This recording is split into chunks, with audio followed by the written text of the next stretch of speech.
जय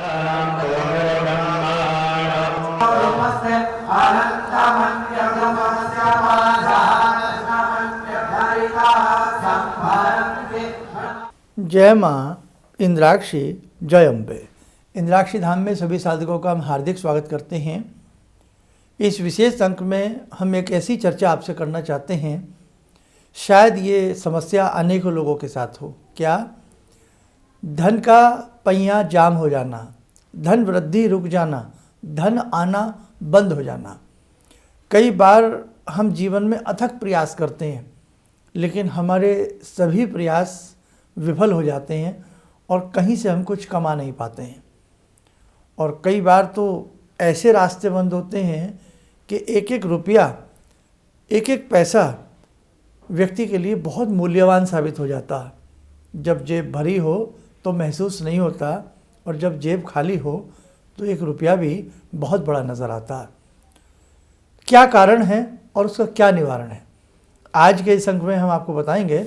और उम्मीद करते हैं कि इसमें बताए गए जो उपाय होंगे वो आपके लिए बहुत ही रामबाण साबित होंगे।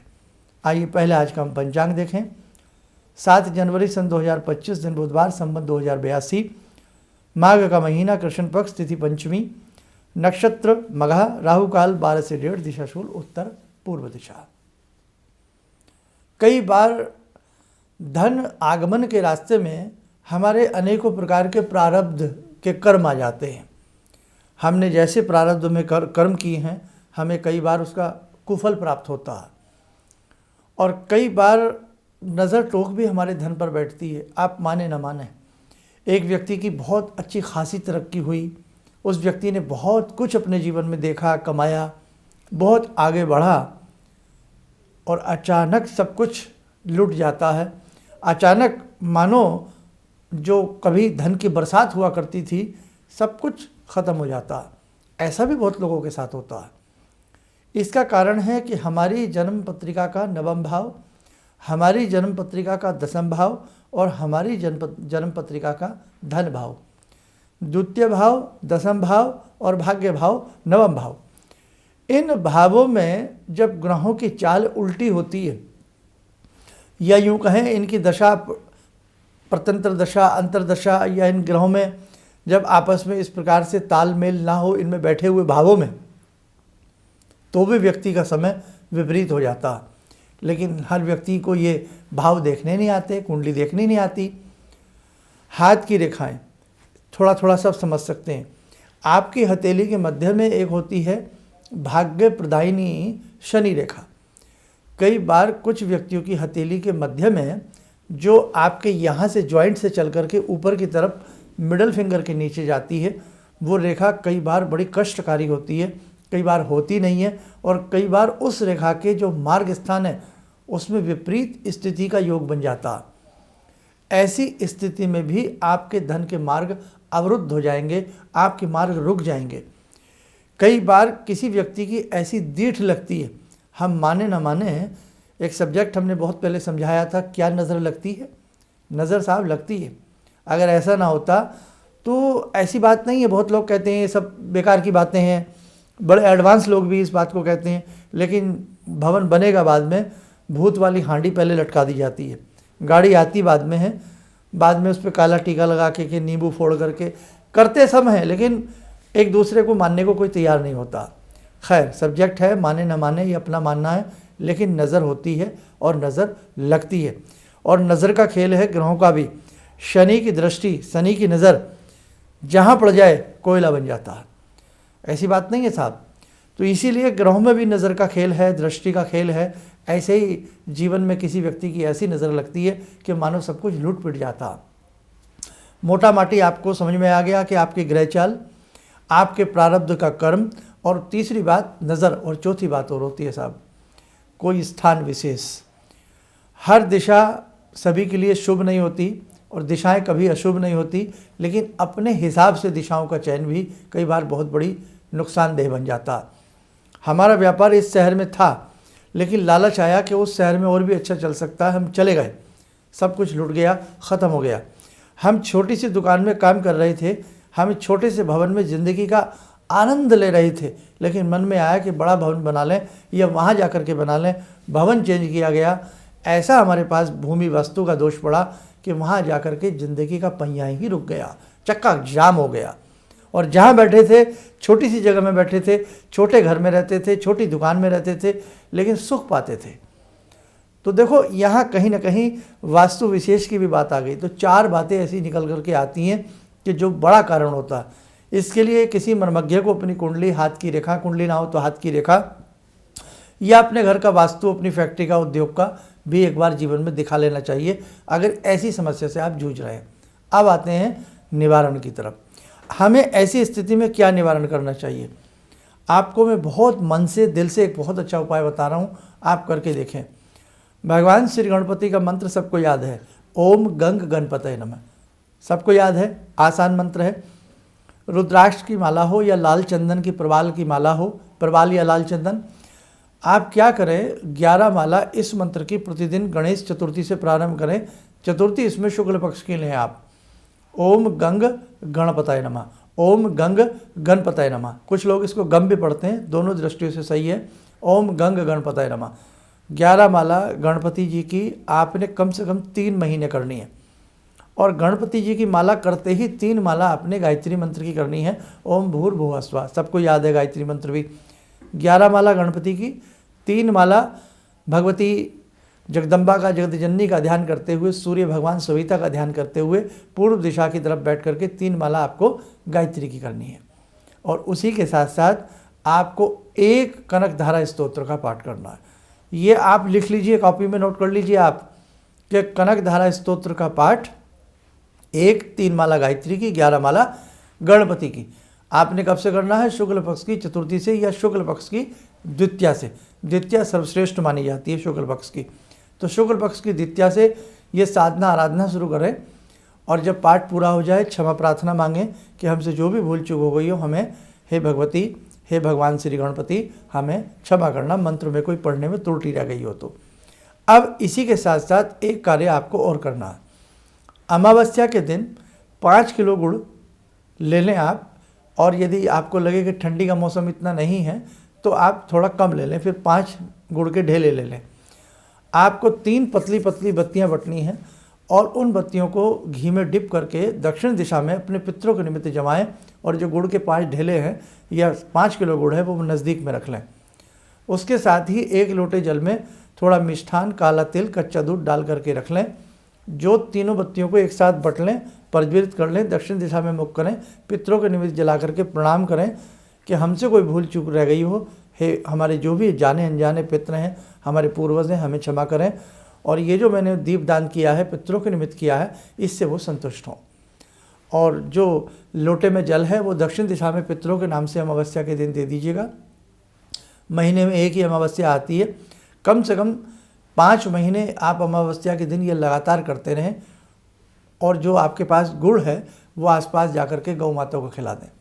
आप करके देखें, हमें पूर्ण विश्वास है आपको लाभ मिलेगा।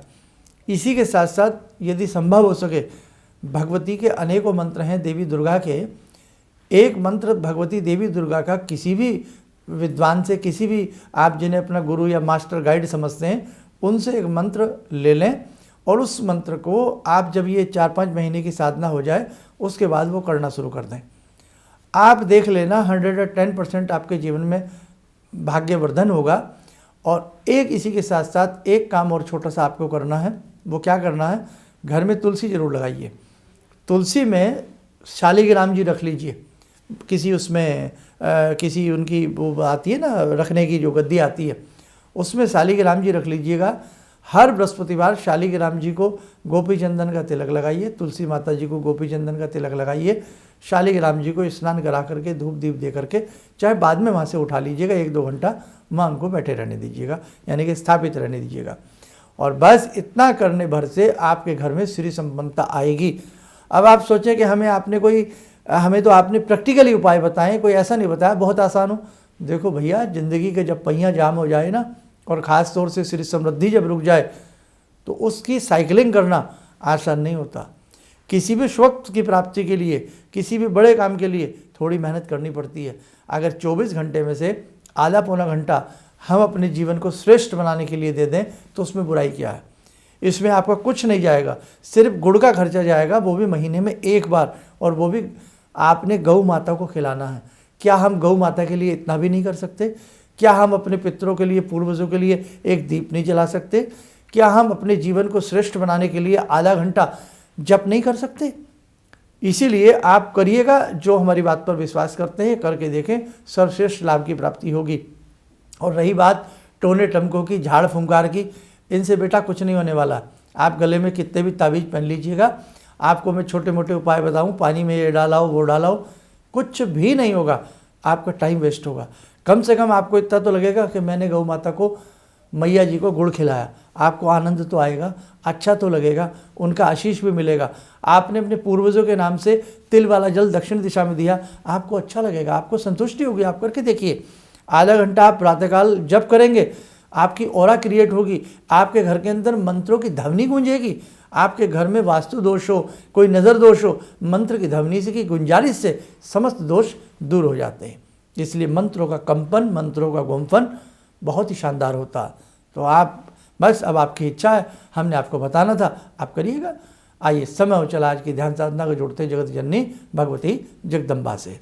ॐ सिन्दूरारुण विग्रहां त्रिनयनां माणिक्यमूले स्फुरात् स्तारानायकशेखरं स्मितमुखी भापेन वक्षोरुवां पाणिभ्यामलपूर्णरत्नचषकां रत्नोत्परां बिभ्रति सौम्यां रत्नघटस्थरक्तचरणां ध्यायेत्परां अम्बिकां खड्गं चक्रगदेषु चापपरिगान् शूलम्बुशुण्डिं शिरा शङ्खं संदधतीं करे स्त्रीनयनां सर्वाङ्गभूषावृतां नीलासमद्युतिमास्य पाददशकां सेवे महाकालिकां यामास्तो स्वपितैहरो कमलजो हन्तुं मधुं कैटवं विद्युद्दामसमप्रभां मृगपते स्कन्दस्थितां भीषणां कन्या विहकरवालखेटविलसा धस्ताविरासेवितां हस्तैश्चक्रगदाशिखेटविशिखां चापं गुणं तर्जनीं विप्राणामलिलात्मिकां शशिधरां दुर्गां त्रिनेत्रां भजे। कवच बना लें, ध्यान करें, भगवती का शुभ आशीष हम सबके ऊपर बरस रहा है।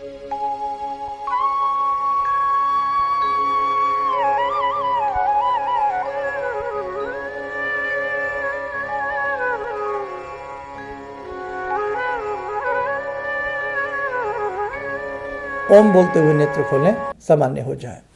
और एक संदेश और, 5 अप्रैल का एक विशिष्ट कार्यक्रम है आपके दुखों को दूर करने के लिए, आपकी भावनाओं को, आपकी कामनाओं को पूर्ण करने के लिए, आपके प्रारब्ध के दोषों का शमन करने के लिए। धन वृद्धि रुक गई हो, स्वास्थ्य सही ना रहता हो, अनेकों प्रकार की जीवन में दिक्कतें आ रही हों, आप 5 अप्रैल को आइएगा। एक बहुत सुंदर पूजन होने जा रहा है आप सभी के इस प्रकार के कष्टों के लिए, और उसके लिए रजिस्ट्रेशन कराना अनिवार्य है कि आप कहाँ से आ रहे हैं, कितने साधक आ रहे हैं। और ये इंद्राक्षी धाम में होगा, दिल्ली एनसीआर में है। और ये पूजन, ये साधना सभी के लिए निःशुल्क है, इसमें कोई भी भाग ले सकता है। उसी के साथ साथ महीने के 2 रविवार, महीने का द्वितीय और चतुर्थ रविवार में एक शक्ति उपासना सत्र होता है, उसमें भी आप आने का प्रयास करेंगे तो भी निश्चित तौर से आपको आपका कल्याण होगा और आपके कार्य सिद्ध होने लगेंगे। चलिए, आप सब लोग स्वस्थ रहें, सुखी रहें। इन्हीं शुभकामनाओं के साथ हम अपनी वाणी को विराम देते हैं। जय जय अम्बे। भगवान से जुड़ो, और भगवान से जुड़ने का जरिया आपने बताया, बहुत अच्छा लगा, बहुत धन्यवाद। और सनातन धर्म को जिंदा रखने के लिए आप जो प्रयास कर रहे हैं वो बहुत सराहनीय है। हम लोग को मौका मिला है, हम लोग भाग्यशाली हैं जो आपके करीब आने का हम लोग को मौका मिला है। किसी भी समस्या के समाधान के लिए मिले प्रसिद्ध हस्तरेखा एवं वास्तु विशेषज्ञ प्रोफेसर धर्मेंद्र शर्मा जी से। नोट: शिविर में भाग लेने हेतु एवं व्यक्तिगत रूप से मिलने के लिए कॉल करने का समय सुबह 10 बजे से शाम 6 बजे तक। हमारे विभिन्न ज्ञानवर्धक कार्यक्रम देखने के लिए आप हमें अभी सब्सक्राइब करें, बेल आइकन को प्रेस करें ताकि आप देख सकें हमारा कार्यक्रम सबसे पहले। और अधिक जानकारी के लिए फेसबुक पेज को लाइक करना न भूलें।